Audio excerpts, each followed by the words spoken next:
AutoCAD में बने expert step by step. Hello friends, मैं हूं आपका गाइड अमित गर्ग और आप देख रहे हैं मेरा चैनल कैड बाय अमित। उम्मीद करता हूं फ्रेंड्स कि आपने मेरा पहला लेक्चर ऑटोकैड इंटरफेस के बारे में देख लिया होगा। अगर आपने अभी तक उस लेक्चर को नहीं देखा है तो आप वो अब देख सकते हैं। अब मैं शुरू कर रहा हूं फ्रेंड्स लेक्चर 2 और इस लेक्चर में मैं एक आपको बहुत इंटरेस्टिंग लेक्चर होने वाला है, क्योंकि इसमें मैं आपको बताने वाला हूं कि हम किस प्रकार ऑटोकैड के अंदर एक ऑर्थोग्राफिक ड्राइंग को बिल्कुल स्टार्टिंग से बनाते हैं फ्रेंड्स। जी हाँ फ्रेंड्स, आप लेक्चर नंबर 2 में सीखने वाले हैं कि किस तरह से हम एक सिंपल ऑर्थोग्राफिक ड्राइंग को ऑटोकैड में शुरू से लेके एंड तक बनाएंगे। तो आइए फ्रेंड्स स्टार्ट करते हैं इस लेक्चर को, और मैं आपसे रिक्वेस्ट करूंगा कि इस लेक्चर को आप बिल्कुल शुरू से लेकर अंत तक देखें, क्योंकि इस लेक्चर के एंड में मैं आपको एक एक्सरसाइज भी देने वाला हूं फ्रेंड्स। क्योंकि फ्रेंड्स अगर आप इन लेक्चर्स को ठीक से देखते हैं, समझते हैं और जो मैं आपको एक्सरसाइज दे रहा हूं उनको भी आप साथ के साथ प्रैक्टिस करते चलते हैं, तभी आप जल्दी से एक्सपर्ट फ्रेंड्स बन पाएंगे। तो आइए फ्रेंड्स स्टार्ट करते हैं अपना lecture number 2, how to make an orthographic drawing part 1। Friends, ये है आपके सामने वो ड्राइंग जो अभी मैं आपके सामने बताने वाला हूँ कि हम इस ड्राइंग को ऑटोकैड में बिल्कुल स्टार्टिंग से फ्रेंड्स किस तरह से बनाएंगे।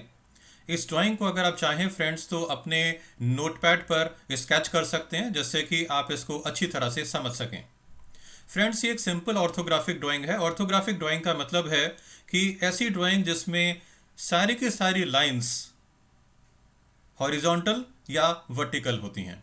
जी हाँ फ्रेंड्स, अगर आप इस ड्राइंग को ध्यान से देखें तो इसके अंदर कोई भी ड्राइंग में कोई भी लाइन किसी दूसरे एंगल पर नहीं है। सभी की सभी लाइंस या तो हॉरिजॉन्टल हैं या वर्टिकल हैं। तो इस ड्राइंग को आप स्केच कर लीजिए। सबसे पहले हम इसके स्टार्टिंग पॉइंट ए से इस ड्राइंग को स्टार्ट करेंगे बनाना। और ये लाइन है 600 सेंटीमीटर्स की लेंथ है इसकी। ये 400 centimetres, 200 centimetres, 200 centimetres, 300 centimetres, 400 centimetres, 100 centimetres and 100 centimetres friends. I hope कि आपने इस ड्राइंग को ठीक से समझ लिया होगा। अब मैं आपको इस ड्राइंग को क्रिएट करने के लिए जो हमें स्टेप्स को फॉलो करना है फ्रेंड्स, वो मैं आपको एक बार दिखा देता हूं, और अगर आप चाहें तो इन स्टेप्स को भी नोट कर सकते हैं। देखिए फ्रेंड, इस ड्राइंग को क्रिएट करने के लिए आपको जो स्टेप्स लेने होंगे उसमें सबसे पहला स्टेप है हमें अपनी ड्राइंग की यूनिट्स को सेट करना होगा। स्टेप नंबर 2 है कि हमें अपनी ड्राइंग की लिमिट्स को सेट करना होगा। स्टेप नंबर 3, उसके बाद हमें जूम और ऑल करना होगा। और इसके बाद हमें इसमें एक ऑर्थो कमांड होती है फ्रेंड्स, उसको ऑन करना होगा। और फिर हम लाइन कमांड लेने के बाद, क्योंकि पिछले लेक्चर में मैंने आपको बताया था फ्रेंड्स कि हम लाइन कमांड किस तरह से रन कर सकते हैं ऑटोकैड के अंदर। लाइन कमांड लेने के बाद इसके स्टार्टिंग पॉइंट से हम अपनी ड्राइंग को बनाना स्टार्ट करेंगे। तो डोंट वरी फ्रेंड्स, मैं आपको बिल्कुल स्टेप बाय स्टेप बताने वाला हूं कि हम किस तरह से अपनी ड्राइंग को स्टार्ट करते हैं। तो आइए सबसे पहले स्टार्ट करते हैं अपनी ड्राइंग की यूनिट्स को सेट करना। एक बात और फ्रेंड कि ये हमारी जो ड्राइंग है ये सेंटीमीटर के अंदर है, तो सबसे पहले मैं आपको यूनिट्स के बारे में कुछ जानकारी देना चाहूँगा। फ्रेंड्स, हमारी जो ड्राइंग है उसकी डायमेंशन यूनिट्स 2 प्रकार की हो सकती हैं। सबसे पहले यूनिट्स होती हैं मेट्रिक यूनिट्स। इसका एग्जाम्पल है मिलीमीटर, सेंटीमीटर, मीटर या किलोमीटर। और दूसरे प्रकार की यूनिट्स हो सकती हैं इंपीरियल यूनिट्स, और इसका एग्जाम्पल है फीट एंड इंचेस। तो ये डिपेंड करता है फ्रेंड्स कि हमारा जो प्रोजेक्ट है उसकी डायमेंशन या उसकी डायमेंशन यूनिट्स किस प्रकार की हैं, वो मेट्रिक यूनिट की ड्राइंग है या इंपीरियल यूनिट्स की ड्राइंग है। अकॉर्डिंगली हमें अपने ऑटोकैड की यूनिट्स को सेट करना होता है फ्रेंड्स। तो आइए चलते हैं अपने ऑटोकैड पे, जिससे कि हम अपनी ड्राइंग को बनाना स्टार्ट कर सकें। तो मैं मॉडल स्पेस में क्लिक करता हूं फ्रेंड्स। सबसे पहले हमें यूनिट्स को सेट करना होगा। तो यूनिट्स को सेट करने के लिए फ्रेंड्स आप क्या कर सकते हैं, आप फॉर्मेट में जाके और यहाँ पर एक यूनिट्स कमांड होती है, यूनिट्स कमांड पे जाके आप क्लिक कर सकते हैं। तो आपके सामने एक ड्राइंग यूनिट्स का डायलॉग बॉक्स आ जाएगा फ्रेंड्स। दूसरा तरीका क्या है यहाँ पर आने का, कि आप इसका शॉर्टकट यूज़ कर सकते हैं। कमांड लाइन पे आप सीधा UN टाइप कर सकते हैं और एंटर कर सकते हैं, तब भी आप डायरेक्ट ड्राइंग यूनिट्स वाले डायलॉग बॉक्स पे आ जाएंगे। अब फ्रेंड्स देखिए, सबसे पहला ऑप्शन इसके अंदर है लेंथ टाइप का। तो लेंथ टाइप पे जब आप यहाँ पर क्लिक करते हैं तो हमारे सामने यहाँ पर 5 ऑप्शंस आपको नजर आ रहे हैं: आर्किटेक्चरल, डेसिमल, इंजीनियरिंग, फ्रैक्शनल और साइंटिफिक। फ्रेंड्स, अगर हमारी ड्राइंग मेट्रिक यूनिट में बनी हुई है, मतलब मिलीमीटर में, सेंटीमीटर में या मीटर में, तो हम हमेशा यूज करेंगे डेसिमल लेंथ टाइप को। फ्रेंड्स, अगर हमारी ड्राइंग आर्किटेक्चरल टाइप की है और उसमें यूनिट्स हमारी इंपीरियल हैं, मतलब फीट एंड इंचेस वाली ड्राइंग है, तो हम यूज करेंगे आर्किटेक्चरल लेंथ टाइप को। अगर आप किसी प्रकार की इंजीनियरिंग ड्राइंग क्रिएट कर रहे हैं, मतलब कोई मैकेनिकल ड्राइंग आप बना रहे हैं, कोई मशीन पार्ट्स की ड्राइंग आप बना रहे हैं और यूनिट्स हैं वहां पर इंपीरियल यानी फीट और इंचेस में, तो हम इंजीनियरिंग लेंथ टाइप को यूज करेंगे। फ्रैक्शनल और साइंटिफिक लेंथ टाइप बहुत कम यूज होती हैं फ्रेंड्स। फ्रैक्शनल को हम यूज करते हैं कि कभी अगर हमारी ड्राइंग यूनिट्स फ्रैक्शनल नंबर्स के अंदर दी हुई हैं, और साइंटिफिक को हम तब यूज करते हैं कि अगर हमारी लेंथ टाइप साइंटिफिक फॉर्मेट में दी हुई है। जी हाँ फ्रेंड्स, साइंटिफिक फॉर्मेट मतलब एक्सपोनेंशिएशन फॉर्मेट होता है, जहां पर कि पावर्स के लिए हम एक्सपोनेंशिएशन यूज करते हैं। तो इन 5 लेंथ टाइप के अंदर ज्यादातर जो आप यूज करेंगे वो है आर्किटेक्चरल, डेसिमल और इंजीनियरिंग। फ्रेंड्स, अभी जो हमारी ड्राइंग है वो है सेंटीमीटर के अंदर, मतलब मैट्रिक सिस्टम, तो हम डेसिमल लेंथ टाइप को सेट करेंगे। इसके बाद आता है फ्रेंड्स एक प्रिसीजन। प्रिसीजन का मतलब ये होता है कि ऑटोकैड में अगर आप कोई भी न्यूमेरिक वैल्यू देखते हैं तो हमें दशमलव के कितने स्थान तक वैल्यू शो किया जाएगा। मतलब अगर मैं 2 पॉइंट्स के बीच का डिस्टेंस देखता हूं तो ऑटोकैड जो मुझे आंसर करेगा उसमें हमें डेसिमल के 4 प्लेसेस तक या दशमलव के 4 स्थान तक वैल्यूज को शो किया जाएगा। अगर आपको एक्यूरेसी बढ़ानी है फ्रेंड्स, तो आप इसमें नंबर ऑफ डेसिमल प्लेसेस को बढ़ा भी सकते हैं, और अगर आप चाहें तो इसको हम कम भी कर सकते हैं। तो ज़्यादातर हम डिफ़ॉल्ट सेटिंग के साथ जाते हैं फ्रेंड्स, इसको हम रखेंगे 4 डेसिमल प्लेसेस तक। तो मैंने यहाँ पर क्लिक कर दिया है। एंगल्स को मेजर करने के लिए फ्रेंड्स हमारे पास इसमें 5 फॉर्मेट्स दिए हुए हैं। Decimal degree format, degree, minutes and seconds में भी आप सेट कर सकते हैं एंगल टाइप। आप रेडियंस में भी एंगल्स को देख सकते हैं, आप रेडियंस को भी यूज कर सकते हैं, या फिर सर्वेयर्स यूनिट्स। तो ज़्यादातर फ्रेंड्स हम काम करते हैं डेसिमल डिग्रीज पे, तो आप इस पर क्लिक कर सकते हैं।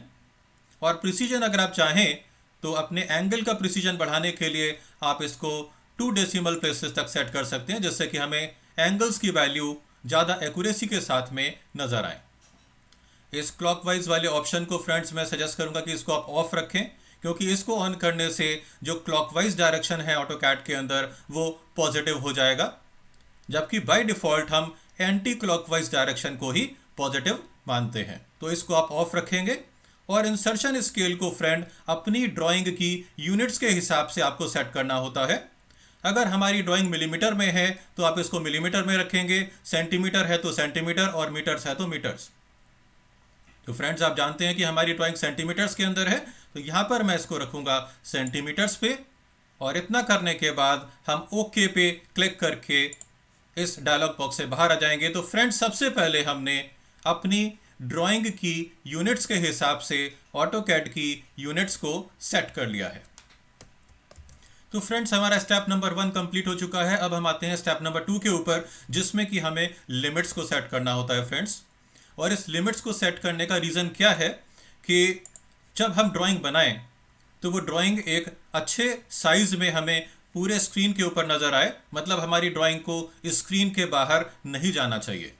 तो इसके लिए फ्रेंड्स हमें अपनी ड्राइंग की डायमेंशंस के हिसाब से, मतलब अपनी ड्राइंग की लेंथ और ब्रेड्थ के हिसाब से अपने ऑटोकैड की ड्राइंग विंडो के साइज को सेट करना होता है। जी हाँ फ्रेंड्स, इससे पहले कि हम लिमिट्स कमांड को यूज़ कर पाएँ हमें अपनी ड्राइंग की लेंथ और ब्रेड्थ को कैलकुलेट करना पड़ेगा। तो चलते हैं फ्रेंड्स अपनी ड्राइंग पर। देखिए फ्रेंड्स, ये ड्राइंग हमें बनानी है, तो सबसे पहले हमें इसकी लेंथ को कैलकुलेट करना होगा। फ्रेंड्स हमारी जो ड्राइंग की लेंथ है वो हम हमेशा एक्स एक्सिस के पैरेलल लेके चलते हैं। तो अगर आप ध्यान से समझें तो हमारी जो ड्राइंग है उसकी लेंथ है 600 centimetres plus 200 centimetres plus 300 centimetres, मतलब टोटल हो गया 1100 सेंटीमीटर्स। और इस ड्राइंग की ब्रेड्थ को हम लेंगे वाई एक्सिस के पैरेलल। तो फ्रेंड्स इस ड्राइंग की ब्रेड्थ हो गई 200 सेंटीमीटर्स, मतलब यहाँ से लेके यहाँ तक की दूरी हो गई 200 centimetres plus 400 centimetres plus 100 centimetres. तो हमारी ड्राइंग की लेंथ हो गई 1100 सेंटीमीटर्स और ब्रेड्थ हो गई 700 सेंटीमीटर्स। अब आइए फ्रेंड्स, मैं आपको बताता हूं कि किस प्रकार हम अपनी ड्राइंग की लिमिट्स को सेट करेंगे। फ्रेंड्स, लिमिट्स को सेट करने के लिए आपके पास दो तरीके हैं। या तो आप फॉर्मेट में जाके ड्राइंग लिमिट्स कमांड के ऊपर क्लिक कर सकते हैं, या फिर आप यहां पर सीधा कमांड लाइन के ऊपर LIMITS लिमिट्स कमांड को टाइप करके एंटर कर सकते हैं। सबसे पहले ऑटोकैड आपसे पूछेगा लोअर लेफ्ट कॉर्नर की वैल्यू। इसमें दो वैल्यूज आपको टाइप करनी होती हैं फ्रेंड्स। पहली वैल्यू है x कोऑर्डिनेट और सेकंड वैल्यू है y कोऑर्डिनेट। तो आप जानते हैं फ्रेंड्स कि हम अपने ड्राइंग की लोअर लेफ्ट कॉर्नर को हमेशा 0,0 पे ही रखते हैं, क्योंकि वो है ओरिजिन पॉइंट। तो इसको मुझे चेंज करने की आवश्यकता नहीं है, ये वैल्यूज हमारे लिए सही हैं। तो मैं यहां पर केवल एंटर प्रेस करूंगा। अब हम आते हैं अपर राइट कॉर्नर पे फ्रेंड्स। तो अपर राइट कॉर्नर इंपॉर्टेंट है और इसमें x कोऑर्डिनेट के अंदर जो वैल्यू हम टाइप करेंगे वो हमारी ड्राइंग की लेंथ से थोड़ा एक्स्ट्रा होना चाहिए। तो फ्रेंड्स, आपने देखा अभी कि हमारी ड्राइंग की जो लेंथ है वो है 1100 सेंटीमीटर्स। तो इस वैल्यू को मैं थोड़ा सा बढ़ा के मे बी 1500 सेंटीमीटर्स या 1500 की वैल्यू में ले सकता हूं। यहां पर फिर आपको कॉमा टाइप करना होगा और y कोऑर्डिनेट के अंदर जो वैल्यू हम लेंगे वो होगी हमारी ड्राइंग की ब्रेड्थ से थोड़ा सा एक्स्ट्रा वैल्यू। आप जानते हैं हमारी ड्राइंग की ब्रेड्थ है 700 सेंटीमीटर्स, तो यहां पर मैं वैल्यू ले सकता हूं 1000 और मैं इसको एंटर कर दूंगा। तो इस तरह से फ्रेंड्स हमने अपनी लिमिट्स की वैल्यूज को सेट कर दिया है। लेकिन इस लिमिट्स की वैल्यू को सेट करने के तुरंत बाद फ्रेंड्स आपको एक कमांड और देना होगा और वो कमांड है जूम कमांड। जी हाँ फ्रेंड्स, जूम कमांड, आप जूम टाइप कर सकते हैं यहाँ पे, या फिर आप जूम कमांड का शॉर्टकट केवल Z भी टाइप कर सकते हैं। जूम टाइप करने के बाद आप एंटर कर दीजिए और इसके अंदर जो सबसे पहला ऑप्शन आपके सामने आ रहा है ऑल का, आपको यहाँ पर ऑल टाइप करना होता है फ्रेंड्स, क्योंकि जूम एंटर ऑल एंटर करने के बाद ही हमारी लिमिट्स की वैल्यूज के हिसाब से हमारे ड्राइंग विंडो के साइज को ऑटोकैड सेट कर पाएगा। अगर आप ये जूम एंटर ऑल एंटर करना भूल जाते हैं तो ये मान लीजिए फ्रेंड्स कि हमारे लिमिट्स को सेट करने का कोई फायदा नहीं होगा। तो इस पहले पार्ट में फ्रेंड्स हमने अपनी ड्राइंग की यूनिट्स को सेट कर लिया है, लिमिट्स को सेट कर लिया है और जूम एंटर ऑल एंटर करके अपनी ड्राइंग विंडो के साइज को भी सेट कर लिया है। तो फ्रेंड्स, इस पार्ट 1 के अंदर इतना ही। अब पार्ट 2 के अंदर मैं आपको बताऊंगा कि इस ड्राइंग को हम कैसे कंप्लीट करेंगे। तो फ्रेंड्स, ये था हमारे लेक्चर नंबर 2 का पार्ट 1। उम्मीद करता हूं कि आपको ये पसंद आया होगा और ड्राइंग को हमें कैसे कंप्लीट करना है फ्रेंड्स, ये जानने के लिए जल्दी से स्टार्ट करिए लेक्चर नंबर 2 का part 2। Thank you so much.